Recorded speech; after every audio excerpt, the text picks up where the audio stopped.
Y'all want to see what happens when you fly with Spirit Airlines? The movie begins with a pilot named Brody Torrance rushing inside the airport to catch his flight. Gerard Butler, still looking like he gives women chlamydia just by looking at them. He receives a phone call from his daughter named Daniela.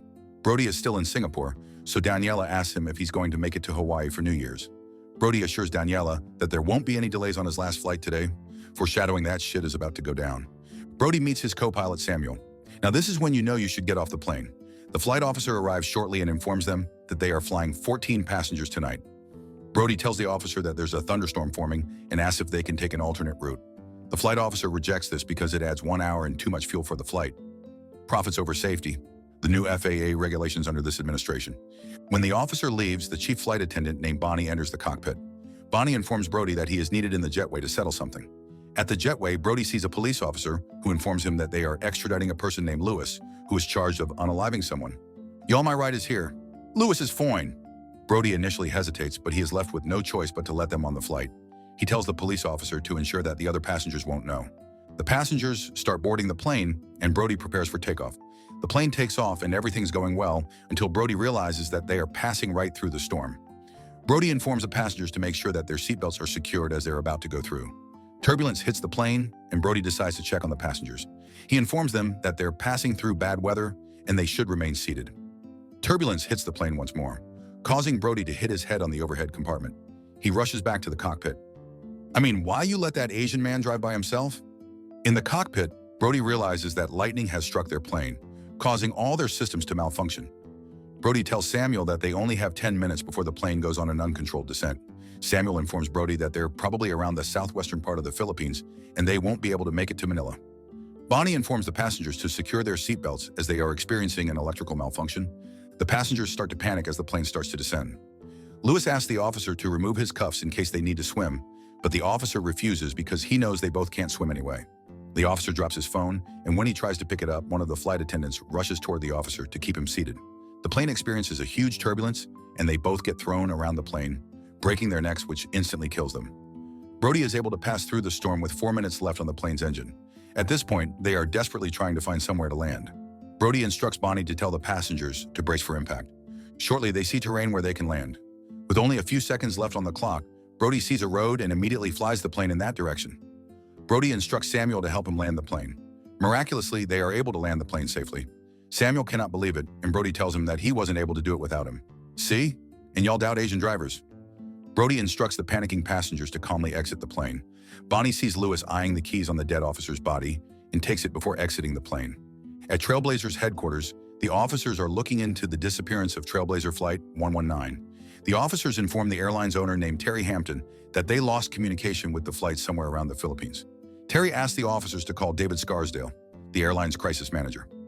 Back in the Philippines, Brody tells Samuel and Bonnie that Lewis is being extradited for killing someone, but keep the info on the down low to avoid further panic. Bonnie hands the officers keys to Brody. Brody explains to the passengers what has happened. He tells them that their main power and communication systems are down, so they don't have any means to ask for help. The passengers get frustrated, but Brody assures them that they will find a way to seek help. David Scarsdale arrives at the Trailblazers' headquarters, and he talks to the flight officer via video chat. David reprimands the alopecious flight officer for instructing Brody to go through the storm to save money and fuel. David informs Terry that the best option they have is to send mercenaries to the Philippines. Brody and Samuel check the plane's engine, which is damaged. Brody climbs inside and takes the officer's gun before hiding him. He checks the officer's bag and sees Lewis's belongings, which include a pocket knife with a military mark on it. Brody and Samuel look at the map, and they realize they are around Jolo Island in the southwestern part of the Philippines.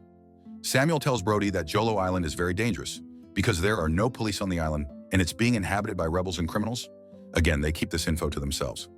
Later that day, Brody says that he will go to the facility he saw earlier to find a phone or radio they can use to communicate. Several men offer coming with Brody to the facility, but Brody tells them that Lewis has already volunteered to go with him. Lewis is surprised by what Brody has said. Brody uncuffs Lewis and they walk towards the facility. Meanwhile, one of the locals informed their chief Datu Junmar that a plane landed near their mining site. In Hawaii, Brody's sister Carrie informs Daniela about what has happened with Brody's flight, and they both watch the news about it. While walking through the jungle, Lewis tells Brody that he's a former member of the military group called French Foreign Legion. Lewis asks if Brody brought his pocket knife or the dead officer's gun with him, but Brody doesn't answer. Shortly, he realizes that Lewis noped the hell out of there. At Spirit Airlines headquarters, Olivia Pope's Mans watches an old video of Brody putting a rude passenger in a chokehold. Meanwhile, Samuel is busy trying to fix the plane's engine. To his delight, he hears a little rev on the engine, which means that the engine is now up and running. Brody reaches the facility and immediately he can tell that something's off as he sees bullets and glory holes everywhere. He sees a telephone inside a room and rushes to use it. After fixing a couple of broken wires, he is able to reach the Trailblazer Airlines phone number and tells the customer service agent about their whereabouts.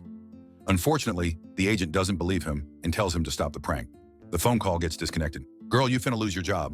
Brody gets frustrated and he tries calling Daniela instead. Daniela quickly answers and he tells her that they are probably around the Jolo Island cluster. The call gets interrupted when a rebel hits Brody in the back. The two of them get into a fistfight, which eventually ends with Brody breaking the rebel's neck. Brody hides as he hears a gunshot from the other room. Lewis sees Brody and tells him that they need to move fast. Lewis hands Brody a gun. As they are exiting the facility, they see a room with a camera docked at the center. Lewis opens the camera and sees video footage of foreign tourists being held hostage in exchange for money. This alarms Brody, and they rush back to the plane using a car. Back at the plane landing site, the passengers celebrate when they see cars approaching them, as they think they are being rescued and welcomed with trays of lumpia. It turns out to be the rebels, and they fire their guns in the air, frightening the passengers. Junmar asks where the captain is. Samuel presents himself to be the one in charge. Lewis and Brody arrive late, and they watch from afar. Brody insists on showing himself, but Lewis doesn't let him. Junmar's second-in-command named Hajan asks for the passengers list, and Bonnie hands it to him. Hajan asks Samuel where Captain Brody is and points a gun at his head. Samuel says that Brody went away to look for help. A Korean passenger tries to run away, but she is shot dead by Hajan. Her husband cries in despair, and Junmar cuts his throat with a knife. Junmar tells the rest to get inside the bus, and everyone follows thinking there's Pansit on the bus. He also asks two of his rebels to take all the passengers' valuables. But what he doesn't know is the passengers were broke as hell because they flying on Spirit. Lewis shoots one of the rebels and Brody holds the other captive. They ask where Junmar is taking the passengers. The rebel says that they're bringing the passengers to Dandalit village. Brody climbs up the plane and realizes that Samuel has fixed the engine. Brody looks at the map for directions towards Dandalit village. Brody leaves a note for the rescue team to inform them of what's going on. Afterward, Brody and Lewis drive to save the passengers. Back at the Trailblazer headquarters with the help of Daniela, the team has located the plane and it is indeed on Jolo Island. David informs the team that Jolo Island is run by militias, and he has informed his mercenaries of the location. The military team arrives at the plane landing site and they contact the Trailblazer headquarters. The team's leader Shellback shows David the two dead bodies on the plane. Shortly, he sees the message Brody left for them earlier. This alarms him and the officers at the headquarters. Brody and Lewis arrive at the rebels' hideout. They sneak behind two rebels and quickly kill them by slitting their throats. They sneak to the room where the passengers are and unalive one more rebel to get the key to the room. Brody uncuffs the passengers and tells them that they're going back to the plane because the rescue team will be there soon. Lewis serves as the lookout while the passengers load the bus. One of the passengers named Riley delegates himself to be the bus driver. Lewis stops them from starting the bus because there are a lot of rebels on the road. Brody says that he'll distract the rebels by giving himself up to Junmar. Lewis doesn't agree with the plan, but they don't have any other options. Brody steps out of the bus and shows himself to the rebels. Brody introduces himself as the captain of the plane, and they bring him to Junmar.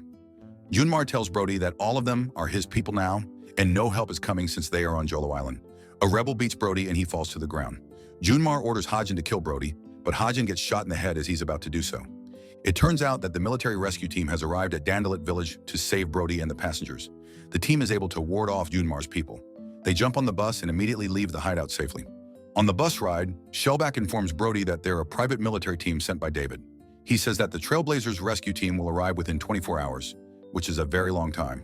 Brody says that they might be all dead once the full rescue team arrives, so Brody has a plan. As they arrive on the plane, Brody tells the passengers that they cannot wait 24 hours for the full rescue team to arrive. His plan is to fly them all out of the island, as Samuel managed to get the engine back up and running. The passengers don't like the idea, but Brody assures them that everything will work out.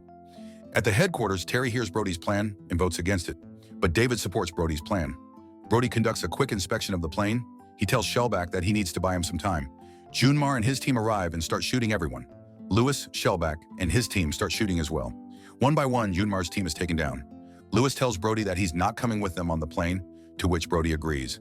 They bid farewell to each other. Brody runs to the plane, but Junmar shoots him in the leg. Brody fights through the pain and reaches the plane because plot armor. Brody settles into the cockpit with Samuel and prepares for takeoff. Brody uses a walkie-talkie to inform the headquarters that they're about to take off. Terry tells Brody not to fly the plane, but David cuts him off and asks Brody what he needs from them. Brody says that he needs directional assistance.